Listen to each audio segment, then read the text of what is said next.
Hello,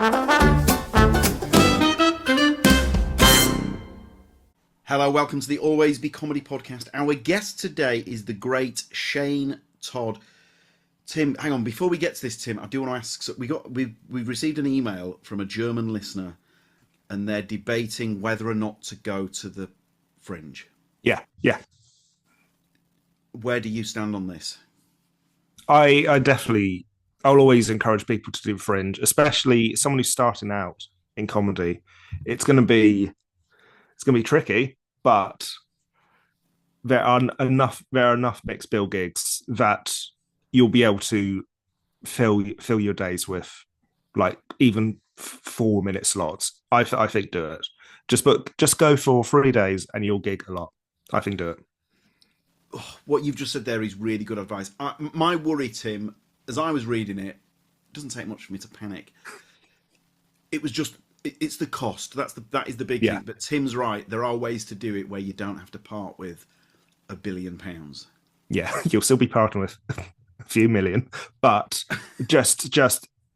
don't even go for a week unless you want to, and you'll still be able to get so much from it.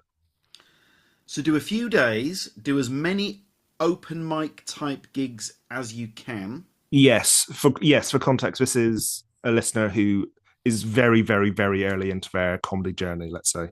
Like, they've been working on a 7-minute set at the moment. So I think at that level, I think Fringe is great for experimenting. How do you go about finding those open mic gigs in Edinburgh? Less sure, but it used to be Facebook. I bet Facebook still plays a big factor in that. I think find Facebook groups and say, "Hi, I'm coming over from Germany. Would love some slots," and there'll be stuff. There just will be stuff. Now, if you, we've had people email in asking for help with open mic gigs, and we've been able to send a link. Yeah. So, I'm sure the person thought of this, but this is so obvious the point of being unhelpful. But even Googling, surely, Tim, open mic gigs during the Edinburgh Festival is going to yield something. Has to, absolutely has to. And the Fringe, it's never been easier to gig than at the Fringe, because there are just hundreds of shows all the time, a lot of them free. You won't necessarily be performing to many people, but there'll be stuff. There will always be stuff. Also, it's more about the stage time than absolutely. I'm purely thinking stage time at this stage. That is, in fact, that's the key bit of advice. It's more about the stage time. I mean, definitely. First 2 years of my, I'm going to use the word career, I would do open mic gigs because it's more about learning how to cope under the lights, really. Very much so. But you're often doing them just to other comedians. Yeah. Well, I would say to a listener, prepare yourself for that, but I still think you'll get something from that. Now, that before we move on to Super Shane, what about the bit about the one question is, where would they stay? I would suggest, Tim, if you're coming over for a few days and you're trying to save money, maybe stay outside of Edinburgh and commute in. That's good. Yeah, that is really good. But where is it? Sorry, go on. No. All I was going to say is, if you want to fully immerse yourself, stay in Edinburgh, and just, like, you have to go at it though, and it's going to be like you'll have spent as much as you will for like a lovely 2-week holiday as you will for these 3 or 4 nights in Edinburgh. But I think just hammer at it if you are in a position to do so. And there are hostels. If you book now, at the time recording, 5th of December, this will be out a few days later, accommodation, it'll be expensive, but it won't go bananas like it will do in, let's say, a month. The reason why this has impacted us profoundly, this is this particular listener's, this is their big dream, Tim. This is their playing at Wembley, if you like, isn't it? Yeah, absolutely. And it is doable. It just, I guess, just prepare the gigs you're doing, some might be brilliant, but some might be memories for life in not great way. I think it's my big advice, based on my own experience, would be manage your expectations, because I think a lot of people go Yeah. up there thinking Channel Four are going to spot me, and then I'll be in movies. Yeah. Whereas it's. I mean, we were having a chat with a comedian this week on this very topic. It isn't what it was in that regard. So it's. I mean, Tim, actually, to put a more positive spin on it, it's more. I mean, it's actually more about the social experience, isn't it, rather than Yeah. as much as anything else. That's how I'm thinking about it. That's how I'm approaching it. With if it's just about stage time, and I think that's a way to do it. I think Manage expectations, manage expectations. focus on the stage time, focus on the experience, Yeah, but it can be brutal. it can be brutal, but hopefully, I think a lot of the brutality, forgive me if I'm wrong, is just how long it can be as well. But I'm hoping if you're just popping in for 3 days, also if you just pop in for 3 days with the hope of getting some gigs, if you're not enjoying it, you can just go watch stuff instead. You're not tied down to any. You have to be here at 4 p.m. every day for a month. That's really good. Tim, great advice. So listen, we hope that helps, and we wish you well. I sound more cautious than Tim. Yeah, I don't know why I'm in this. Let's bloody go for it mood. But that's I think that was how I read the email. So that's how I'm responding to the email. Tim is correct. I just want to make that absolutely clear. Whereas I more sound like your mum. It's good to have both sides. I think it's very good to have both sides. My mum, oh, be careful. Yeah. But yeah, the streets aren't necessarily paved with gold. But what I would say is, what's your diet? Because what you put into your body, and this is true of Edinburgh, more true there than maybe anywhere else. You've got to remember that it's a bit like being a footballer, and the fuel that you put into your body in terms of the energy that you get back and all of that. I found in Edinburgh that is super important. So treat it almost like training camp, because it's very easy to go headfirst into kebabs. Oh yeah, very much so. But hey, apart from that, have fun. Listen, if that's your dream, then go pursue the dream.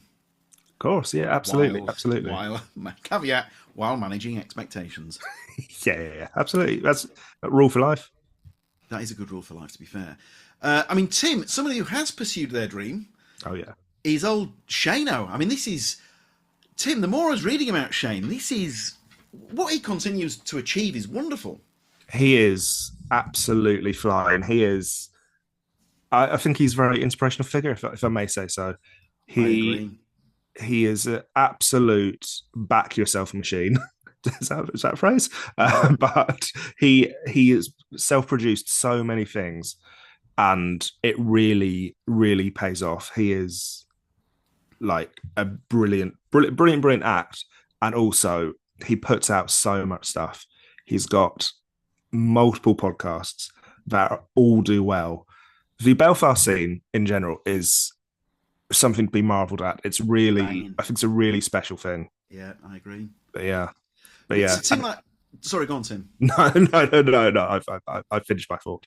Well, we've talked about this quite a bit on this podcast, that we live in this do-it-yourself age. So there was a time where you'd sign with the agent, and the agent would open all these doors, and the agent's got you on this show, and you're going to do this, and that is not the case anymore. And we live in this do-it-yourself era where if you want something to happen, it's very unlikely that this mystical agent figure, in the way that Addison Cresswell, one of the absolute all-time great agents. Addison Cresswell was a star maker, and these remarkable stories in say Michael McIntyre's books, just wonderful. But unfortunately, generally speaking, I'm sure there's one or two exceptions, but generally speaking, you might have to do it yourself. And this comes back to our German listener. I would say that Shane Todd is at the absolute vanguard of this do-it-yourself era. This is one of the trailblazers. Yeah, he absolutely is. I've known Bam for a few years, and he's just getting bigger and bigger. And also, at the time when we were recording with him early in the week, he was on his way flying over purely just to do podcasts, and that's a proper back yourself sort of situation. It's very impressive, I must say. He's going on tour. Hold Me Back, brand new stand-up tour. Please visit Tim. There's another reason that we love Shane Todd. If you visit Shane Todd Comedy, you know what I'm going to say, Tim. It's all there. Comedians, guys, if you've got gigs to sell, put your gigs on your front page. Just make it as easy as possible for the punter to buy the tickets. And Shane Todd is quite literally living proof. So Absolutely. It's all there on the front. The tour starts Hawkswell Theatre, 9th of January. But all the dates are there. Tim, it's a whopping old tour. Have you seen his 11th of January? He's doing Dundalk 3 times. He's doing a 2 p.m., a 5 p.m. sold out, and a 9 and a 7:30 show also sold out. That's why it was a 2 p.m. show. He's doing the triple in Dundalk. Triple Dundalk.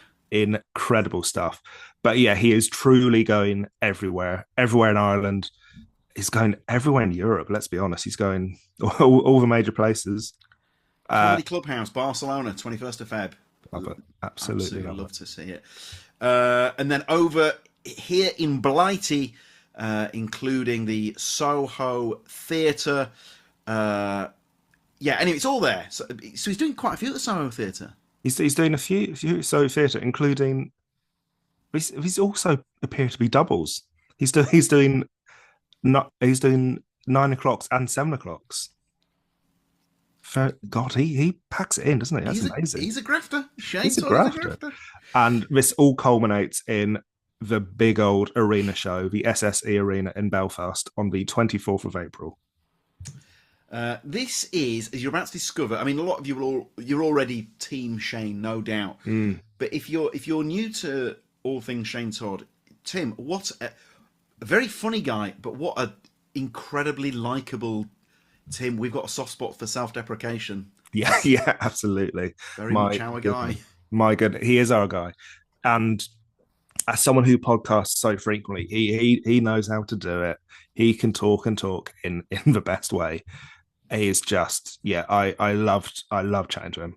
I mean, look, Tim, you know what? We're a couple of ruddy grafters, but in December we graft a bit less. We graft a little bit less. There's still, you know what? There's still stuff to get involved in. Yeah, I mean, we're gigging more this December than previous Decembers, but we don't do...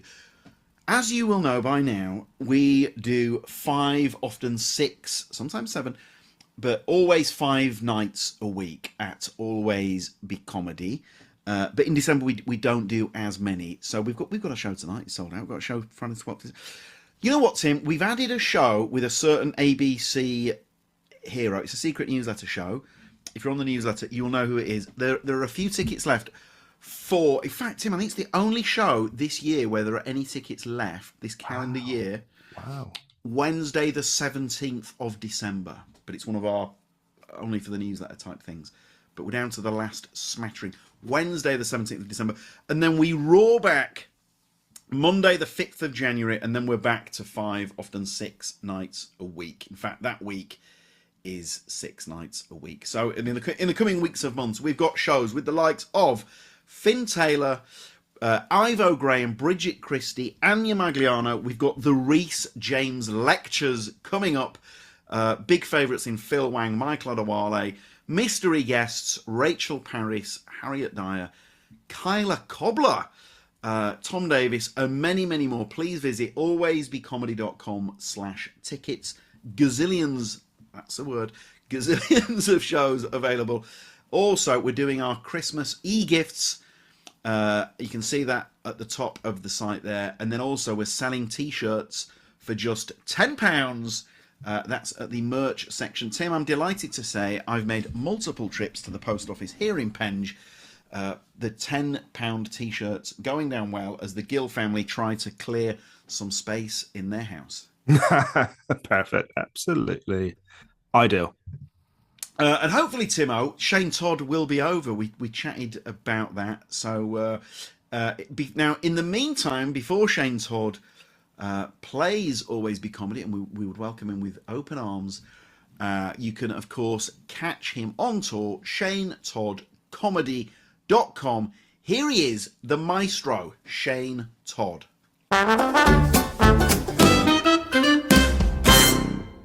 Right, Shane, straight out of the gates, can we, and I'm not your dad, but can I just say, well done? Because we've been reading about you. Your story is extraordinary, isn't it? To go from where you were to playing these megadomes. I mean, this is dreamland. Yeah, I don't also know if you should rule out being my dad. I mean, I think we should look more into that. I would personally be delighted, because This my dad's very, very old now, so I'd be more than happy to have like find out I had a new dad. I'd be delighted with that. But But can I say, I've got two daughters. If I can legally adopt you as a son, let's make this let's do happen. it. Let's get the wheels in motion. Let's do it. Your new 37-year-old Irish son.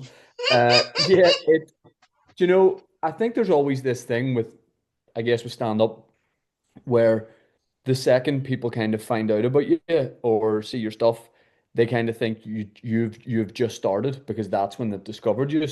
Yeah. I do get like and because I haven't done loads of stuff outside of Northern Ireland, I think people assume that I'm pretty new on the scene or something like that. But the sad thing is I've been doing stand up for, I think this is my 18th or my 19th year in comedy.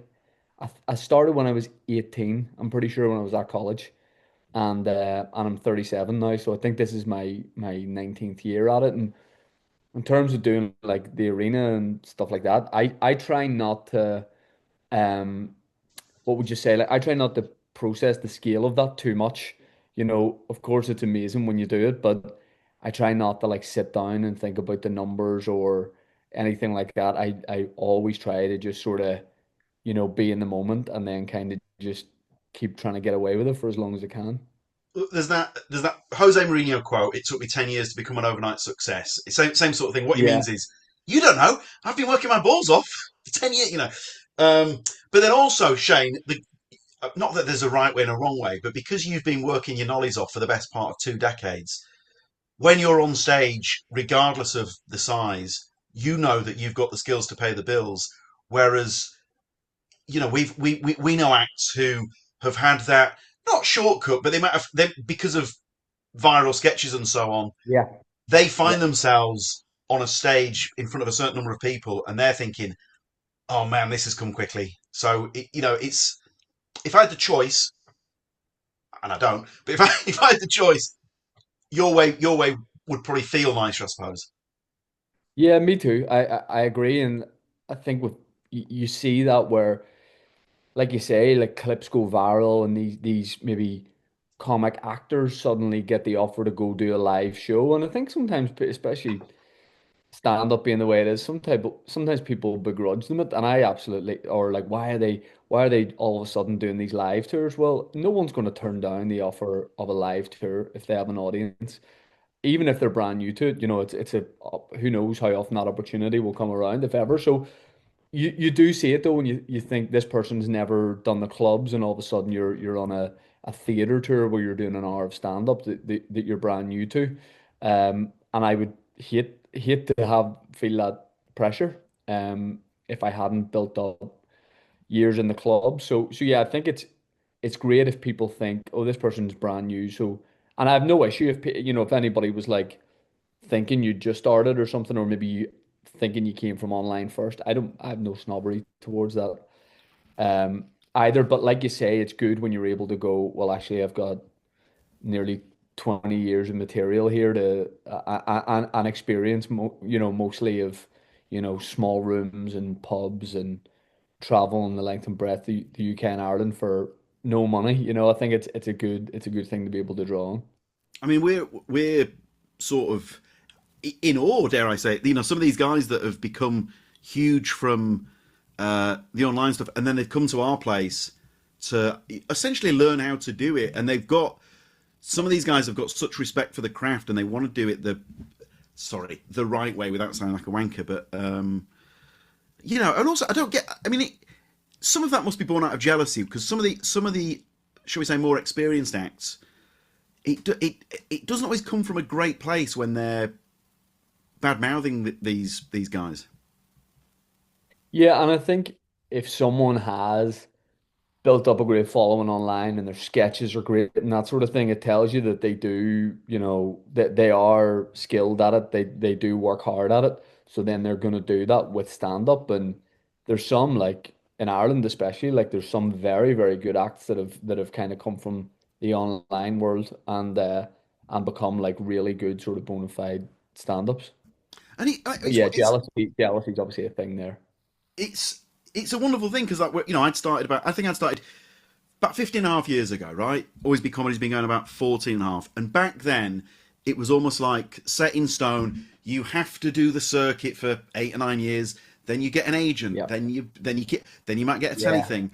And then it was like, how dare anyone change the way that it's been? Whereas I guess we all just have to appreciate there are multiple ways to skin that cat these days. Yeah, and the timings are different for everyone. I kind of think it's similar to when I had kids. You get told that there's a certain way to do everything, but there isn't. You kind of just figure out your own way with a lot of it. And yeah, there's always that thing of like, you know, you can't do your solo show until you've been going for like 5 years and you need to do this and that. And there's no formula to it. Like it took me a lot longer, I think, to do my first hour, to do my first solo show than most people. There was people who had started way after me that were comfortable going to festivals and the Fringe and that sort of thing. Um, but it took me like I think 8 years, maybe more. And I was headlining, like I was doing 30, 40 minute sets, but it took me longer to do like my first kind of solo show. And I'm sort of glad that I did wait and didn't rush it out because that's the thing sometimes when once you start doing an hour, then that thing, like you say, comes back in where people are going, you got to do a new hour every year. You got to have a new hour ready every single year. And I mean, you really don't. Now, to anyone that's not yet got their ticket, Shane, what can they? It's quite a lazy question because people could just go on YouTube and if they've not, but so, but so anyone that's not seen it, Shane, what can they expect? Well, I kind of when people ask me like what my style is and that sort of thing, I would say it is storytelling. I've probably got a bit had to maybe get a wee bit punchier in the last few years because I think there's that Irish style of long stories and storytelling. But I think with the way people consume everything nowadays, it's got to be a bit quicker. So I'd say it's storytelling with like a little bit of a feel, club comic feel in there too. Like I like punchlines as well. And the new show is called Hold Me Back, so it's kind of about being 37 and just it's a bit observational as well. So there's just certain things that I'm looking at and that I feel like I need to be held back from before I would get very, very angry about it. But in a very angry and a very naff dad kind of way, So there's a few stories about nearly getting into fights, which is kind of like my hobby of because I can't and don't want to fight, but I do like the adrenaline of someone thinking maybe that I was gonna kick off there, but in reality, I know that I would not kick off. I mean, we obviously Tim and I would say this because we run a small a small club night. But have you ever seen the Bill Burr? There's the Bill Burr clip about in defense of club comedians. Have you ever Yeah, heard this? I mean, that yeah, yeah, yeah. is isn't that that makes my heart swell that rant. Because there's that. I mean, there's always at the fringe that kind of review snobbery towards what you would call club comics and club comic sets, and you read some of these. You try not to, but you read some of these reviews of like friends that go, I kind of do have done this thing in recent years where I go to the Fringe for like 1 or 2 nights to do a show, and it's great. Um, but I've had friends do shows and brilliant, brilliant comics, and their review, they might get a 2-star review, and it's like, this is a club comic set. All there was is like 3 laughs a minute. The audience laughed from start to the end. Uh, um, but that's wild, or there was no emotional twist in this show. Well, I get everyone has their own taste, but personally, I just want you to make me laugh, and whatever way you want to do that is up to you. But if I'm laughing, then that's why we're there. the listener can't see this, but my knuckles have turned white because Shane's really. I've never met Gearing Shane, you but up. he knows how to push my buttons there, because that is such a. Yeah. I used to be a sports writer. I used to work with this lad, and he used to he once said of Emil Heskey, "Oh, call me old-fashioned, but I like my strikers to score goals." And right, all right, very good, ha ha ha. However, I'd like to apologise to him, because I'm a bit like that with comedians. Oh, call me old-fashioned, but I like my comedians to make me laugh. You cannot Yeah. beat a comedian with the stick, accusing them of essentially saying that they're too funny. I mean, it's Norm Yeah. Macdonald always said it just has to be about the funny, and that's it, isn't it? Yeah. Really. I mean, yeah, great if I someone also takes you on a journey as well, fantastic. But yeah. I want to laugh. I think it was beautiful the way you said he said of you said the sentence he said of Emil Heskey, like it sounded you were talking about a historical figure, like he said of, like it's a famous quote. And I think I like Emil Heskey's a guy who deserves to be known as someone who maybe we just call him Heskey, like a kind of Like Shakespeare. historical figure. Yeah, yeah, yeah, exactly. But I know what you mean, and I know what he means about strikers scoring goals. But I would say that Heskey enabled others to score Oh, the goals and mate, get them with more than you would think himself. I'm because he was saying this because he knew to wind me up, because he knew that I was Team Heskey. Yes. I'm a Palace Yeah. fan. I've got my Palace hoodie on now. Yep. I'm a Mateta. United fan, so look, don't worry. I apologize Oh, for being a Man United fan on today of all days. I was there But we don't get yesterday. to celebrate it. It was how we didn't go in. How we didn't go in at the break 5-0 up. I do not. And then we was knackered second half. But Mateta. I know he's on. I mean, he's pretty prolific. But even when Mateta's not scoring, he's holding the ball up. And the goal in the FA Cup final was Yep. thanks to the big man. So I do have a soft spot for those guys. Now, Shane, am I right in saying the podcast? You were doing well. You were making a name for yourself. Was the podcast the thing that took you up to drag it back to football, a couple of divisions, if you like? I would say it was sort of like it was like, do you remember when Daniel Sturridge went? Now, this isn't a great analogy because I guess injury sort of prevented him from having that long career. But remember Daniel Sturridge's loan at Bolton? Yeah. The the starting the podcast was my loan at another Premier League club with lower expectations than mine that enabled me to come back to my parent club and score goals.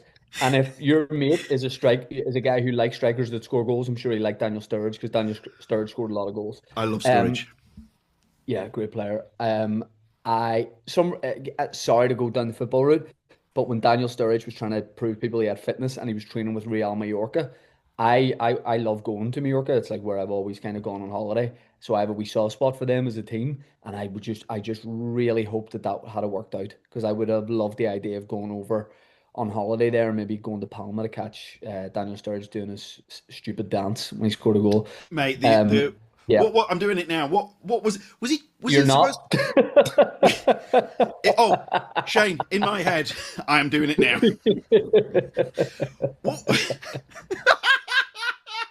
You're doing it now. You're not, You were you were hitting the David Brent there. That wasn't Daniel mate. Sturridge.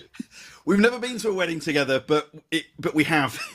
It's that. Yeah, yeah. Oh, look, Daddy's the only one on the dance floor. Yeah, yes, he is. Was he supposed to be Is it the thing that had air pumped into it outside the car wash? Was it that? Was he supposed to be like one of those things? What was? Yeah, yes, yes.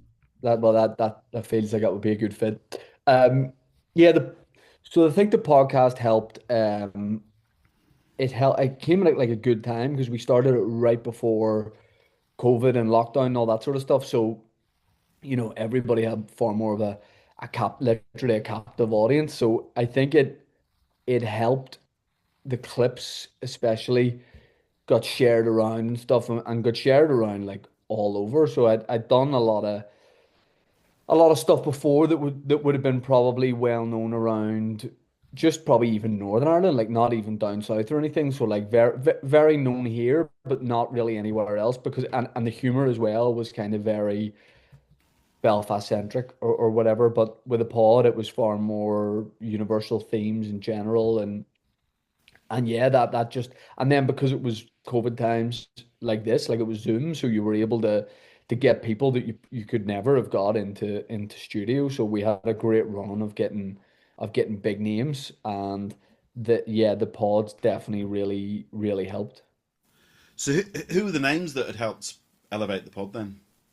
We got the first really big one we got was Jamie Dornan, who's from the same town as me in Hollywood. And he was, I think the 50 Shades of Grey movies were, one of them was like out at the time and stuff. So he was like big news at the, still obviously is, but like at that time was like really big name. So he did it. We did it from the living room of my old house.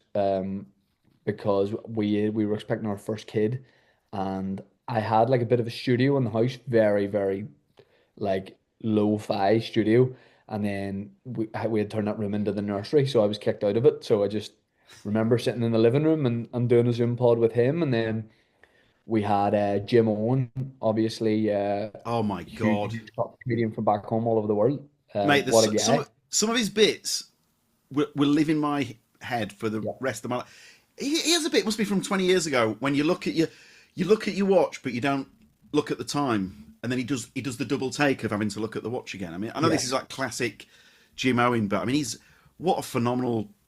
The bit about what Oh, going he's into the great. pub and pulling your best good-looking face, then people in the Yeah, pub because everyone's checking, looking at you. just outstanding. He was great. I actually had he was one of our first guests on Zoom, and then we had him last week in the studio for the first ever time. And that episode goes out in a couple of weeks, Nice. so a bit of a full circle moment. But then I got to have some of the American comics that I really liked. Like we had a couple of weeks where it was like, and the episodes never did big numbers because I guess at that time, Us comedy nerds know who they are, but my mum wouldn't know who but they are. it was like Shane Gillis, Mark Norman, Joe List. There was about a dozen names. Um, that were just on the pod, and I'd Oh never met my these guys before. God. And I was just talking to them via, a rural internet signal in Northern Ireland. So that's mad, and then I've been able to have some of them back in person, which is great. Like get to get some of those guys on is always brilliant. Like. Am I right in saying about because I used to work with a girl who was friends with Jamie Dornan from back home from Northern Ireland. Am I right in saying that Jamie Dornan has no right to be as normal as he is? Yeah, I've honestly found that the more people I've met in that kind of bracket or that well known, like 99% of the time that they are way more down to earth than you would think and just very just nice and sound people. And then obviously there's exceptions to that for sure, but I just think with a lot of these people, it's like, well, they probably are where they are because people like them, you know. So yeah, like he hasn't been on the pod, but the small town that I'm from, Rory McIlroy's from there as well, and met him a good few times, and again, just always like the soundest kind of person. What's all that about? Is that the region? Is that I once interviewed Dan Carter, the All Black, Oh yeah. and he said that when he started becoming the what a lot of people would say the best player in the world, one of the coaches of the All Blacks walked into the changing room, and they deliberately trod on both his feet. And Dan Carter goes, why'd you do that? And the coach looks him in the eye and goes, to make sure that they stay on the floor, which is basically, don't even think about becoming a dickhead. But what is that? So this, I mean, I I totally get that, but if I was Dan Carter, I'd be like, "Would just say it to me." I'm going to Just miss 3 matches now. yeah, yeah. Just say like you don't attack me first. Just tell me the thing. Uh, I would hate that if someone stood on my feet because in my head, he was just out of the shower, so he had bare feet at the time, and maybe that coach was Other wearing guys got boots. So no, studs. I hate that. But yeah, I think it could be a region thing. Like there's a thing here of like not getting above your station and maybe like a bit of a feeling like we get ourselves here of not pushing your luck, in terms of success and stuff. I think we probably settle for less a bit because ambition isn't really I think in times gone by people were really put off by ambition here. but now I think that has changed a bit. Like people are more, if you said, if say for example, live at the Apollo, say growing up, if I was like, I really want to do that, there would be a bit of a feeling here of like, what's he talking about? Like, why is he saying he wants to do that? Or why would you think you could do that? Whereas if you were in America or other places, it was more like well, of course, and you're gonna do it and that sort of thing. But I think we've changed a lot since then. What is that? What's that all about? Because I've heard various examples of that. Ben Elton's book, he says that he wrote a show with Fry and Laurie, and they're so British. They're sort of like, oh God, I've written a sketch, but God, it's terrible. It's going to be rubbish. Oh God, it'd be useless. Don't even look at it. Whereas the American mentality would be more confident. Whereas over here, we're self-deprecating. It's almost like crippling self-deprecation. Well, I think that self-deprecation, that's my favorite form of comedy, pretty much. And that's what I do a lot of in the show. Like I definitely do not take myself seriously. I like to be the butt of the joke as much as possible. And I've kind of like I've always sort of grown up like that. Like I love like sitting with your friends, whatever, and just you getting picked apart. That to me is there's nothing better than that. But I think I think that is a good thing because it doesn't breed arrogance as much, that feeling of, I've done this thing, but maybe it's not great. Well, of course you should back yourself, but at the same time, I think it's good to have a bit of to be a bit cautious about it and not just have that mentality of like, I've done this thing, it's brilliant, or in terms of stand up, like we all know comics who any gig they do this, they've smashed it every night on tour, they've smashed it. And I'm like, you simply you can't have always smashed it. Because I prefer to hear you talking about your terrible shows. Like obviously not every gig should be bad, like that's a bad sign, but I love it when a comic's real and was like, man, I've had an absolute disaster there. Because then and to bring it back to football analogies, because then you can have your Adi Akinbaye moment. Do you remember when he was on that goal drought and then he scored and he got the shirt off? Yeah, I do. Then you get your Adi Akinbaye moment. Yeah. I would say this one thing that unites the comedians who perform at Always Be Comedy is self-deprecation. Yeah, yeah, it's the best thing in stand up. Like an act on stage who just wants to look cool or whatever. And I've been there, by the way. I say, to completely hold my hands up. I definitely had a time, probably before my kids were born, where I was trying to look like really slick on stage, and I was trying to dress in a way that I thought like maybe, oh, this will get me on TV or something. And even my act as well was sort of designed for, is this what commissioners would want in broadcast? So I can say that I don't like when people try and look cool, but I've definitely done that myself in the past. But I think I'm not thankfully What? like that anymore. So I had a moment. I always wear now. I always wear like I used to do this. Now I've gone back to it. I always have to wear a long sleeved dark blue collared shirt. Right, shows that I'm taking it seriously. I care. I'm coming smart. I went through a phase of wearing hoodies on stage, and look, we're all different. Yeah. But I told Tim this. I saw a photo of myself, and I just thought, "Who the fuck do you think you are?" Like, oh, as if, as if almost like I couldn't be bought. But I know that hoodies suit some people. It's this. I can only talk about myself. So for me, I had this moment of like where I wanted to slap myself. So what slapped you out of this cool phase and returning to authentic Shane? Yeah, I think it was. I did a gig at the Waterfront Hall in Belfast. It was the first time I played there, and I remember going to like Hugo Boss or somewhere, and I bought this like plain black shirt, really nice shirt, and I wore like it tucked in with dark jeans and a belt and these like black shoes.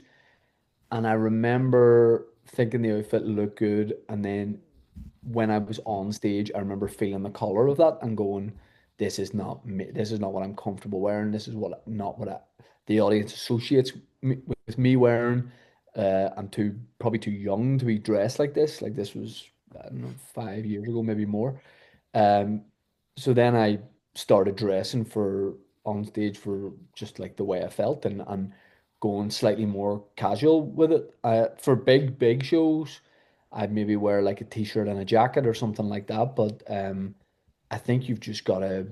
be comfortable. I do some corporate gigs, not a lot, but I do some of them, and I always ask them, like, say it's black tie or whatever, I'll go, do you need me to wear that? Like, what would you like me to wear?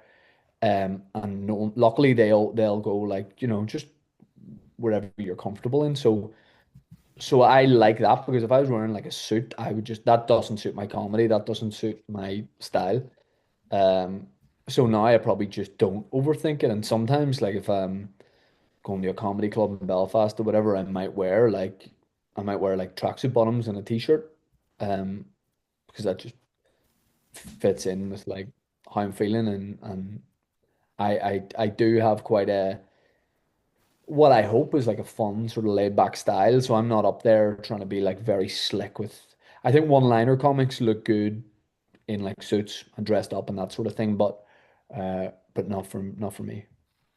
What I know with this tour, you really want you felt like you'd really taken your time. The story's in the title, I suppose. You built up this material. You're really delighted with this one. I'm sure you are with all of them. But I've read all about this new tour and where the mindset is.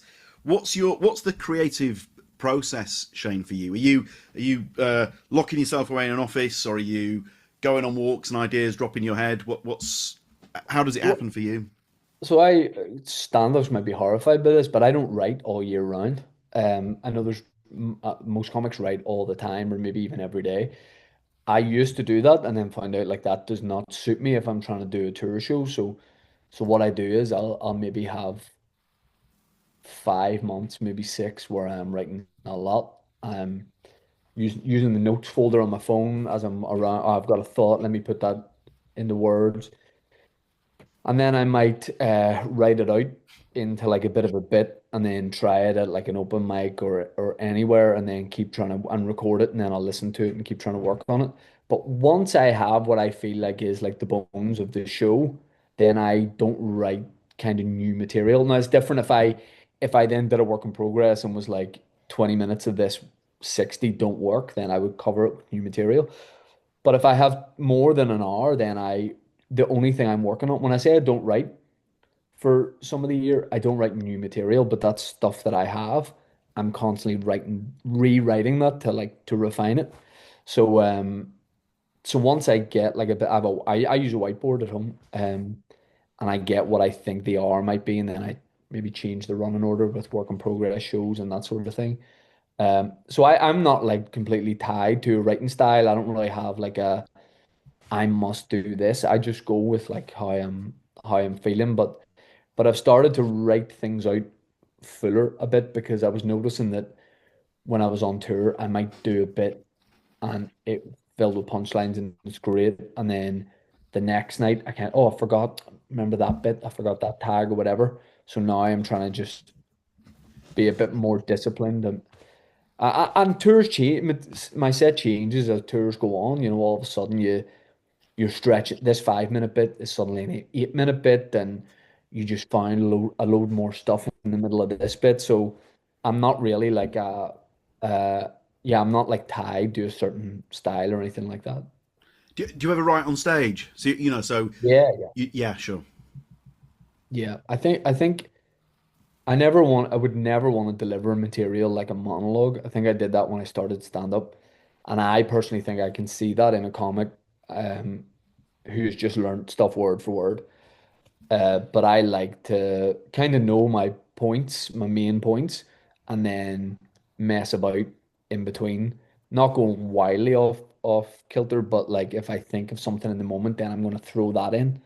Um, so yeah, I think writing on stage is great, but like at an open mic or putting it around some tried and tested material, because I don't think I'd trust myself to do like a 10-minute set of just a couple of ideas. But I definitely, I think I've got more confident to be able to write on stage in like the last 5 years or so. And it's fun because I think then if you come up with something in that time, or even if it's a slightly older bit, and then you think of a new thing for it, and it really tickles you, and the audience see how excited you are about this bit, or you're being a bit giddy with it, I think they're the best moments on stage. You mentioned Apollo. I mean, that's attainable, isn't it? I don't know. I kind of I feel like I chased TV for a long time, and that did affect my comedy probably in a negative way.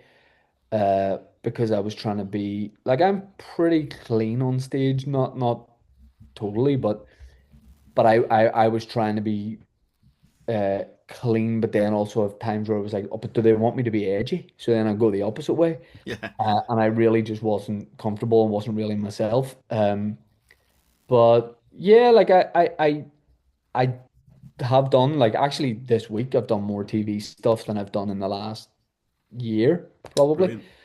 Um, but it's not, I still like TV and I like the idea of doing it, but it's really the live stuff is where my head's at and what I prefer do. Like if you said live tour or TV show, it would be live tour, and but that's always been pretty consistent for me. But uh, I don't know. I think I got put in for Live at the Apollo, or like an agent put me forward for it years ago, and then just didn't hear back. But I don't know.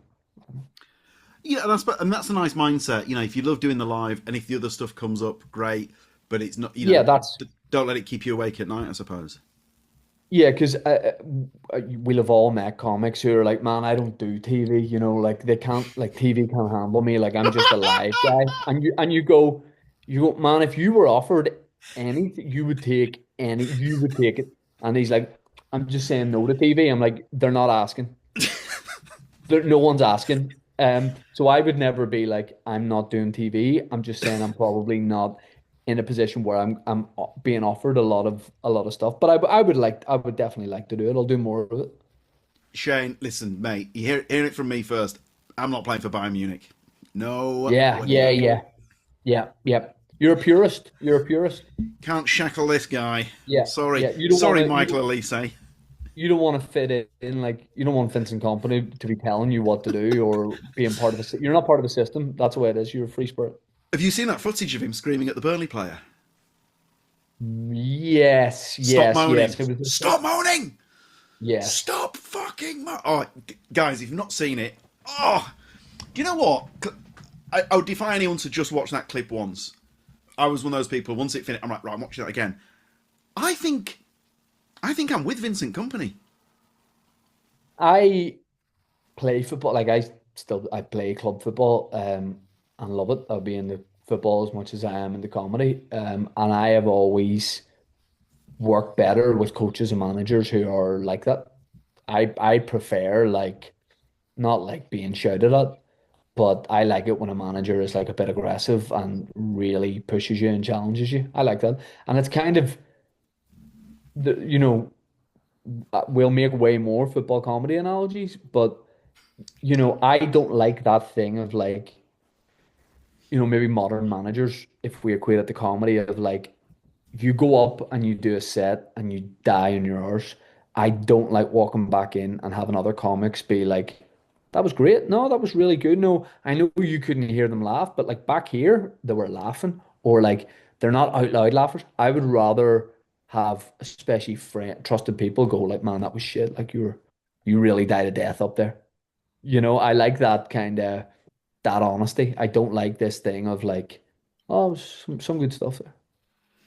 Tim and I have got such shorthand that when I've gone up, because if I'm emceeing, our shorthand is if I've had a good one, thumbs up. If I've Yeah. not had a good one, we will just look at each other as if to say, "Fuck me," and Yeah. that is, you know what? That's what you want. Yes. Tim's not going to do thumbs up when I've just fucking smoked a turd for 15 minutes. Yeah. Yeah. I think that's always the better way to be because you, I don't know. I personally, again, it fits in with the self-deprecation and stuff. You need to be able to hold your hands up and go like, yeah, I had a nightmare there. There's one. I mean, there's one. Yeah, you know what? I'll leave that there. You're absolute because you need that. Again, it comes back to self-deprecation. You need that self-awareness. You can't. You can't sit there Yeah. going, "That wasn't me. It was the crap." No, mate, it was you. You dickhead. Yeah. I try and do that try and be real with everything across the board, even like, doing things like this, even like pushing a tour or promo. Like I do a thing every year where I do like an honest promo update, and I just go through the spreadsheet of my ticket sales and just say how it's going. So I don't like this thing. I've done it in the past. We've all done it where like, couple of tickets, you're in a 400 seater, you go, last tickets here, a couple of tickets left. You're like, there's 287 left. Um, I don't I don't I don't like that because I think people sort of see through it. And also it's that thing of being like, oh, I smashed it when you didn't. It's like, if you're just going, the whole tour is about to sell out. I'd rather hear somebody go, do you know what? We're selling well in most places, but Birmingham, what's going on here? I Like totally agree. I will. Sorry, go Sorry. ahead. Well, Reece James, I bet he doesn't remember this, but years ago he once tweeted something like, certain venue, only... This is great. Again, Tim, he fits the self-deprecation thing. Certain venue, only a handful of tickets left, and he says something like, so long as those hands are the size of Mickey Mouse's giant, white gloves, which I just thought, Yeah. mwah, perfect. I think, and I think that encourages people to go as well, and then also people to be like, "Oh, this is what I want. This is a bit of reality." Like I will say, like, listen, I put on a show in Lisbon. Why have I done that? They're trying to get me to cancel it. So if you're gonna come, get a ticket, and if not, we'll cancel the show. Yeah, sure. I did a last year. Um, we put a tour date on in Milan. There was like a European promoter. And I said, I think Milan, far on a show in Milan there. And because we couldn't do one in Rome. So I said, we'll do one in Milan. And after a while, they kept coming back to my agent and going like, might need to pull a plug on this. And I said, you know what? Let's pull the plug on it. And they said, I said, well, I put out a post to let ticket holders know. And they said, here's the good thing. There are no ticket holders. So you don't need to say anything. So, because not what there's no ticket hold. Let me say, there's zero tickets sold for this, so we don't need to let anybody know. It's a round number. Oh, Yeah, okay. yeah. Because I was doing the heroic thing of being like, man, if there's 112 in, I'll do it. I'll do it. Like those days at the Fringe where you go, there's 5 in, but they really want it. I'll give those 112 people the best bloody night of their lives. Yeah. Shane, you won't. Oh, okay.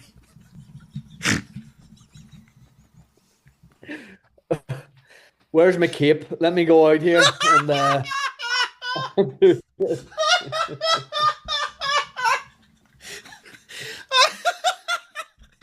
I'm going to give Milan the best performance since Marco van Basten at the San Siro.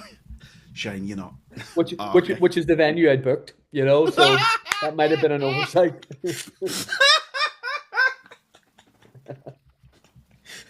The non-football fan listeners are going, I don't know what they're talking about. Yeah. Right, that's a perfect time to take us to curating your dream comedy gig. Now, Shane, you're curating your dream comedy gig. Do you have any pre-gig rituals? Oh, I don't like to get there too early. So if they need me to do a sound check, I will go do that and then leave and then come back again. But I don't like to be there too early for like an arena show or a big theater, maybe. But generally, I like to just go have dinner. I know a lot of comics don't like to eat just before they go on, but I like to go to Nando's and then go do the show. Mate, for me, it comes back to football. I need fuel in the tank. Yeah. Because if I'm up there 100%. and I know I've not eaten, it's like, Yeah. because the footballer, he's always going to have the pasta right have you before, so he's got energy during the match, and it's that Yes. same. I've talked about this on stage, so I'm apologising for regurgitating material here. But do you remember when Wenger, before Wenger, it was all 8 pints and a fry up, and then Wenger Yes. came over and went, "I've got this idea, right? Don't have 8 pints before a match, and instead of a fry up, why don't you have pasta? Because it's better." He The banned the reaction ketchup. was like, why don't you fuck off, you nerd? Yeah, and and he banned the ketchup. That was the first thing he did. Apparently, he walked was into it. the canteen. Banned the ketchup. Banned the ketchup, and the reaction was like he'd, banned breathing. Yeah. What? So I Yeah, I like to go out for dinner, go for like Nando's maybe with the other comics that are on, and then probably have a coffee before the show as well. Like to sit and have a black Americano. So I would do that So you would an you'd hour never before the show. have the power nap. If I really, really needed to, but probably not because I fear oversleeping or waking up out of sorts. Sunday, last Sunday, me and my mate Andrew Ryan were doing New York. We were doing one night in New York, an early show and a late show, flying home the next day. So we had like a 1 p.m. our time flight. We had an early and a late. By the time the late show had been on, it was like 5 a.m. our time back home. So we'd been up for like 24 hours. Oh And I my didn't do the god! power nap. I didn't do the power nap, and I'm glad I didn't because he did and he felt shit. No power nap. But it can backfire, can't it? Because if you wake up, I Big can hear my time. wife talking about circadian rhythms now. But it is true. If you wake up groggy, then you've sort of fucked it, haven't you? Yeah. Yeah. So like I do have my own little rituals, but if I didn't get to have them, it wouldn't matter. I'm pretty easy going. That's good. Who would MC this gig? Um, I'm gonna have my comedian I just mentioned. I'm gonna have my friend Andrew Ryan, who's a Cork comedian from down south, but lived in London for way over 10 years and has played all the clubs. And he's just a really good MC. So I'm gonna have my mate do it. And it's his vibe. He's perfect MC vibes as well. Mm. Yeah, yeah, yeah. He's played everywhere. He's good, he's very interchangeable between Yes. crowd work and a set. So I'll have my Yeah. mate Andrew do it. Been around the block, knows the score. Great pick. Yeah. Who would Yeah. open? Do you know what? I was considering putting myself down as the opener because I might want to just I want to just do the set and then watch the night that I've curated. So if I can go on myself, I'll open. Love where your head's at. Well, I'll tell you Yeah. what. Uh, in that case, I'll ask you the opener this question. What made you think was comedian? Was that your whole life? Like primary school, want to be a comedian, or was it a thing you fell into? How did it happen? Uh, I shook my head there, but actually in what we would call P7, which is when before you go to sort of secondary school, uh, I told this guy, Chris McBride, in my class that we should do a TV show called The Kings of Comedy, which is crazy confidence for a 10-year-old to say that his first show should be called The Kings of Comedy. By the way, I'm Um, nodding along there. I'm like, yeah, I get it. Yeah, yeah, yeah. I was like, we're qualified for this, Chris. We're 10. Um, And so I was coming up with ideas for comedy TV shows at that age, but I wouldn't have the confidence to do like a school play or anything like that. So for years I just loved stand up and appreciated it, but never thought, oh, I could get up and do that or anything. But I was always really good at impressions of like say teachers or people that were on TV at the time. So I would do that in school a lot, and people seemed to like it. So that was my first time I remember making people laugh. But when I hit 17, 18, I started thinking about it a bit more, and then I thought I'll do it to say I've done it, just as a bit of a personal thing, and be proud of myself that I got on stage and did it, and then I just kept doing it. that's awesome. Who would middle? I'm gonna put Joe List in there, New York comic. He's from Boston but based in New York. He is probably my go-to comic if I'm putting on a special or something like that. It's Joe List. He did the pod over Zoom, but just fast fire comic, like a style. I'm putting him on. Did you stay in touch after being on the pod? Just maybe the odd Instagram message or something like that, but nothing. Like if I so I have my visa for America, so I've been out to a few of the places to do clubs and stuff like that. But anyone who'd been on the pod that was there, if we were on the same club or whatever, I would go over like introduce myself. But I do kind of have I would be quite quiet in like a new place backstage, but I found a lot of the guys in America were very just like sociable and very like wanting to, find out about where you're from and what are you doing over here and that sort of thing. Was it friendlier than the British comedy scene? Yeah, I would say. Well, I'll tell you where I'm going with I that. I don't know find the I know some that have done some US gigs, and they found it more sociable than Britain. maybe that comes from, I would say yes, but maybe that comes from what we talked about at the start of in America, they just go for it a bit more and they are a bit more confident, I think, as people. Whereas we are a bit maybe introverted. So backstage, everyone's kind of maybe it comes across as not being sociable, but maybe everyone's just worried more about their set instead of having that feeling of like, nobody, I'm going to go up here and do a killer set. But I found the I'll drop this name, but the mothership in Texas, in Austin, I found that to be the most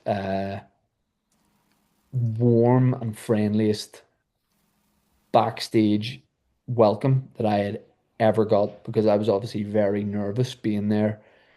It's Joe Rogan's club that and you hear all about it and you hear about all these egos and all these guys who get a lot of hate or whatever.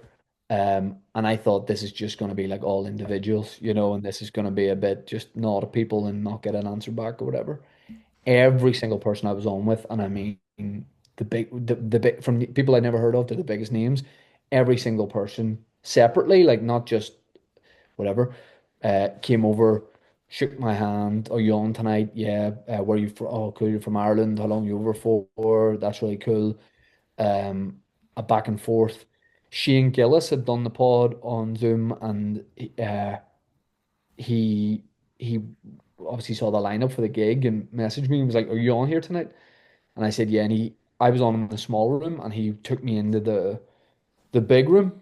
Him and Matt McCusker, he does the pod with, and they like showed me and my mate Niall around it, because the venue hadn't opened yet, and they were like, "Here, come on and have a look at it," and just like that, you wouldn't get really in 99% of places. So I was kind of surprised by that, but yeah, that really would shock a lot of people to hear, I think, because people have an idea of what it's going to be. Tim, we didn't think we could love Shane Gillis anymore. No, that's so lovely. I'm Good always guy. fascinated by the mothership because it does have such a weird mystique and aura around it, even like Yeah, the yeah. green room and stuff. So that's It's it's it's it's incredible. Like I know a lot of people like have this idea of it, or maybe just a lot of what's going on. Like a lot of the comedy there just isn't for you. In which case, like totally get that. But but even people, if there's comics who are like, fuck that place or whatever. See, when you're there, you just can't deny. Like every bit of it is designed perfectly. Nearly every show sells out, and it's people who just love going to see stand up. And even if you hate on it a bit, and you might have completely valid reasons to do that, but if you're a comic and you're in there, you'd be like, oh, this is special. Like the way How many it's run is how many rooms incredible. are there there? There's two, so there's like a small room that holds, I guess, about 120, and the big room holds like 400 or 500 maybe. And I've been over a couple of times, and it's unbelievable. Like I would go if I couldn't get any spots, I would just go to be in the building because you could just watch everything that's going on for hours and just it's I love it. I think it's incredible. Brilliant. Shane, who would close this gig? I'm gonna pick a comic that I was very, very lucky to open for in Belfast. I was a fan beforehand, but then I watched this set, and this is what I'd ask him to do. I would be like, look, I'm not going to ask you what material to do, but I would love it if you did this show at this gig that I'm doing. It was John Mulaney doing his, I think it was called Baby Jane, the show, and it was the show about his like addiction and recovery. And I kind of liked the stand up beforehand. I didn't know lots and lots of it, but I was a fan. And then I was going to open, and then go home because I had pods on that day. I was like, I'll just do my set and then I'll leave. And I stayed to watch it. And it will always be probably the best show I've ever seen in my whole life. He came on, he did, and I guess, fortunate from where I live, I've got to open for in Ireland for all these big American comics, and I love that. I know it's maybe not cool to like, I love it. But John Mulaney was just the best. He did like 10 minutes at the start about Belfast, and you know, I kind of like it when comics do that. Sometimes it's fun when they come to a place and do a little bit of stuff. But the thing with Belfast is they always inevitably end up saying the same stuff. You know, they talk a bit about the Troubles or the IRA or whatever, and it's grand. But he had gone into such detail that it felt like his 10 minutes felt like he'd been touring that 10 minutes for 5 years. It was Oh my not just God. hacks, throwaway stuff. It was incredible jokes. And he did this show, and I actually was standing in the wings, and I meant to go out and sit at the back and watch it, but I didn't want to miss a second of it or miss a joke. So I just stood in the same position for the whole show, and it blew my mind. It made me sad in a way because I was like, that is not that show. You could never do anything like that. Um, so I would get him to close. Just that show, I would love to watch it again, and I would love to watch people watch it because it's one of those shows as well. It's about like addiction and recovery and his journey. And that could, if you were going to see that at the Fringe, it'd be like a tearjerker kind of show. Yeah. It was just he is the butt of every joke. There's no, it's not him trying to be like, you know, it was everybody else's fault. It's a brutally honest show. Incredible. So I'd love to see that again. I put John Mulaney on as headliner. Have you seen the taped version? Yeah, didn't love it as much. Go on. But I Do you not think they don't quite get the genie in the bottle? part of me thinks if you film this is personal opinion, if you film a special in anything other than like a one level, like couple of hundred seater, it never feels like you're there. It feels like you're watching a concert. Whereas the more intimate specials that are like in like a black box type comedy club, that the difference is that feels like you're there. Those good ones. Whereas I feel like when they do these big Netflix specials, it's cool to look at, it's cool to go, oh, that's a nice venue. But I I had feel that. like you're just watching a thing. I had that experience with that Eric Rushton's special. Eric Rushton's done this special in a little room, and Eric Rushton's budget. Here's an exclusive. I don't think it will be as high as say John Mulaney, but yet because of that, I feel like I was at that gig. I was not at that gig. Whereas with some Netflix specials, I probably won't name names, but there's a couple in particular where I may as well be watching it through a window and the TV screen's Yeah, like 50 yards away. I'm so far yeah, yeah. removed. Yeah. I made a conscious decision to shoot mine in a very small theater in County Wicklow in Ireland, and I'd never played it before, but I just heard comics say it's intimate, it's great, and it looks really cool. So it's a place called the Wheel Theatre, and I was so happy with it because we had a lot of cameras there, but it was like 110 people. So it was like you're with me, you're as close to me and the stage as possible. So I would always like I think the temptation when I started doing big rooms was shoot the special in the biggest room, show people what you're doing, but actually they've already seen it when your tour poster goes up and you get that thing of like, a nod from other comics or whatever, like, oh, that's great. But actually I want to do it in sorry, I'm about to have a moment on like remember the BBC News interview when the journalist when his kids burst into the room? Oh yeah, I've Um I've had that many a time. but he's away, I think. Anyway. I wanted to be Bryce Dallas Howard, and my kids ran in, and Bryce Dallas Howard's publicist went, "Are you okay?" And I would love her forever because she went, she shouted out, it's become a catchphrase in the house. We're good.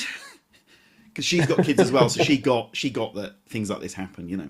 Right, now, has there been an incident that you would somehow love to replicate at this gig?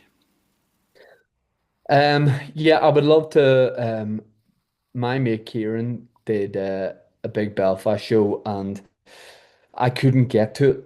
And then asked him, I was like, how'd it go? And he sent me some pictures. And he had a Subway cannon gun because it's where the Belfast Giants play ice hockey. And they shoot out big like Subway sandwiches to the audience.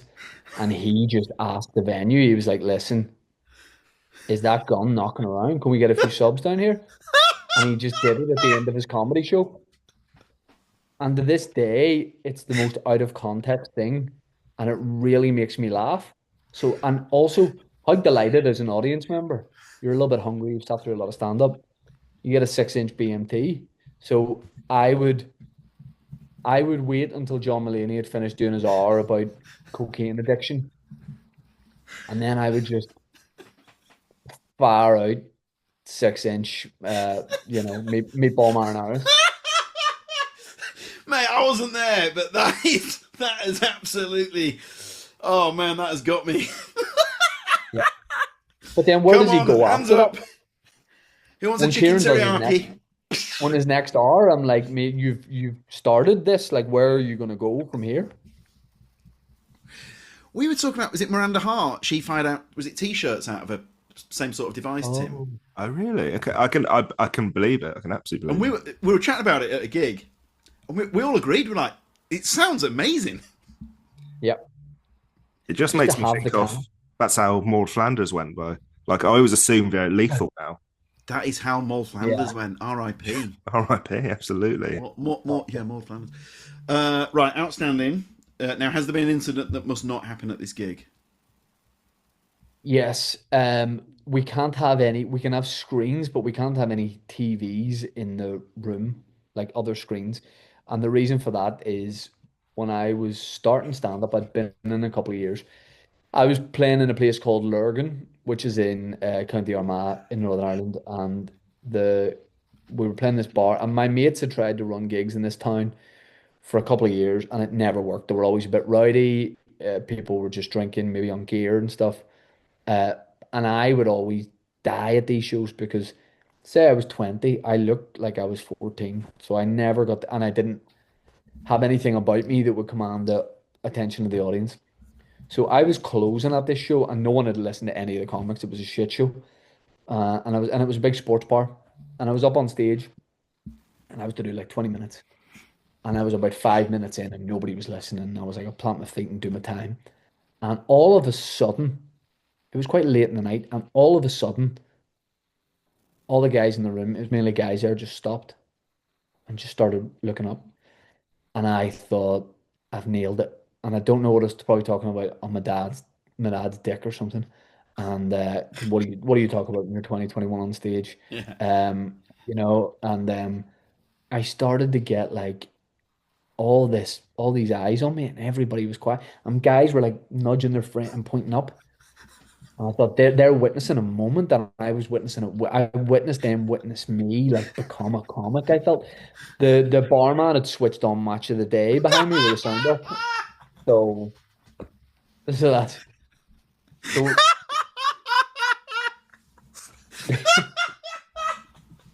people were just watching like I don't know. I think it was like Berbatov score a goal for Spurs, and So you think you're having that moment, the Elvis movie where Colonel yeah, Colonel Tom sees that he sees the people seeing Elvis, and he has this moment of like the game has yeah, changed forever. So you're thinking, yeah, oh my god, whatever comedy is, I've changed it.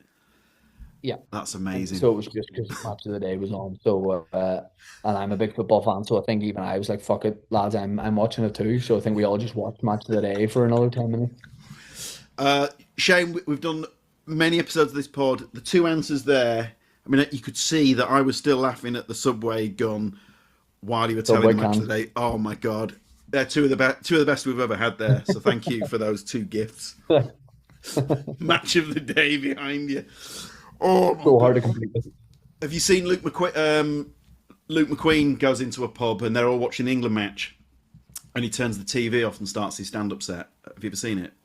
It's on YouTube. No.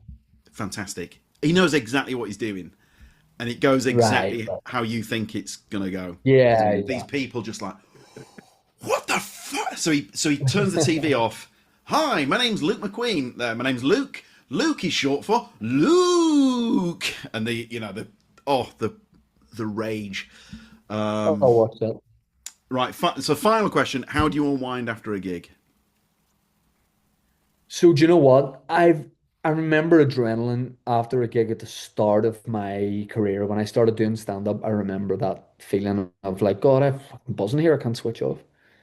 That left me about 15 years ago. I have no trouble unwinding after a show, and I Really? have almost like a psychopathic sense of calm after a show, good or bad.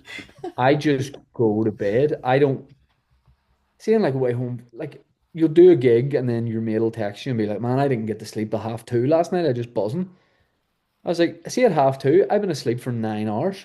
I go straight to sleep after a show. I don't get this." Like, say for example, like if I do like the a nice theater or like the SSE Arena in Belfast, which is like the big deal when you're from Incredible. here. If it's if the shows, I'm now making the show start at 7:30 instead of 8. I'll be in bed. I'd be in bed at about 10:45, reading my book and having a cup of tea. I don't party. I party very, very, very rarely. When I do, I'm a 3 or 4 pint guy.